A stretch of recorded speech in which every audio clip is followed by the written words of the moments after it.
ସାପ ଦେଖି ବାଡ଼ି ଫୋପାଡ଼ି ଦଉଛ, ଧଡ଼ ଦେଖି ଏମିତି ଦଉଛ, ଆଉ ଗୋଖର ଦେଖିଲେ ହେଇଲୋ ସାପ। ସାପ ବାହାରନ୍ତୁ। ଧଡ଼ ଦେଖି ବାଡ଼ି ଫୋପାଡ଼ି ଦଉଛ, ଗୋଖର ଦେଖିକି ଚଢି ଯାଉଛ, ଆଉ ତମ୍ପ ଦେଖିଲେ ମୁଁ ବା ଷଷ୍ଠରୁ ନଷ୍ଟ। ମୋ ପାଖରେ କଥା ପାଇଁ ଜଷ୍ଟ ଟିକେ ସମୟ ଅଭାବ ଅଛି। କାହାର କଣ ଉପାଡ଼ିବାକୁ ଯିବୁ ନା ଉପାଡ଼ିବାରେ ପୁରା ଖଣ୍ଡେ ରୁହି ପକେଇବି। କଥା ଗୁଡ଼ିକ ଦୁଃଖର ବିଷୟ। କଣ ହେଇଛି? ଗୋଟେ ବେଙ୍ଗକୁ 5 ଜଣ ମାଙ୍କଡ ଯୋଜବସ୍ତ ବଳାତ୍କାର କରିଦେଇଛନ୍ତି। ଯାହା ବେଳ ଭଲ।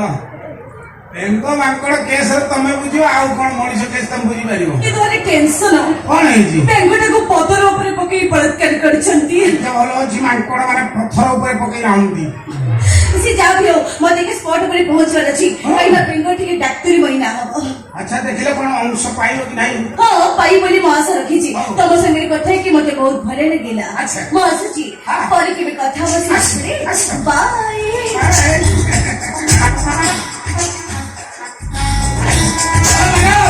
ଯେ କୋଉ ସାଇର କୋଉ ଗଳ କାଗର ଯେ କହିଲନି ପଳେଇଲ। ମୁଁ ଏଇ ରାମପୁର ଥାନେର କନେଷ୍ଟବଳ ଅଙ୍ଗୁର ଅମାର। हे धनकवता हे पोखरदेवता तंपाई आदि नारीर स्पर्श पाइले। ओहो, कि वर्ष ए गछ मूले टिके अटके जिबा। ता माने पुणी नारी स्पर्श जो अछि हेलो साप। आउती तमे अभवेतरा तमे जीती जीती बसे संध्या बेले एका एका जोड़ीबा पई के राजी हो नांती। मु कोन करिबे जे जोड़ीबा पई काको कोठो धार आनिबी ना कोन? तम बडिया मेटेरियल को जोड़ीबा को टोका मिलाती। आ मु विष खाइ देबे। कोन कहलो? ଆମେ ସାଙ୍ଗ ହେଇକି ଲ କରୁଥିଲେ। ମୁଁ ଜାଣିଛି ପାଠ ପଢା ବେଳେ ତମେ ଯେତିକି ଇଣ୍ଟେଲିଜେନ୍ସ ଥିଲ, ମୁଁ ଭାବିଥିଲି ତମେ ଓକିଲାତି କରିକି ନା କମେଇବ। ହେଲେ ଓକିଲାତି କରନି, ଏ ମିଛ କହିବା କେବେଠୁ ପ୍ରାକ୍ଟିସ କଲଣି? ମାନେ ଏଡେ ଇଏ ନା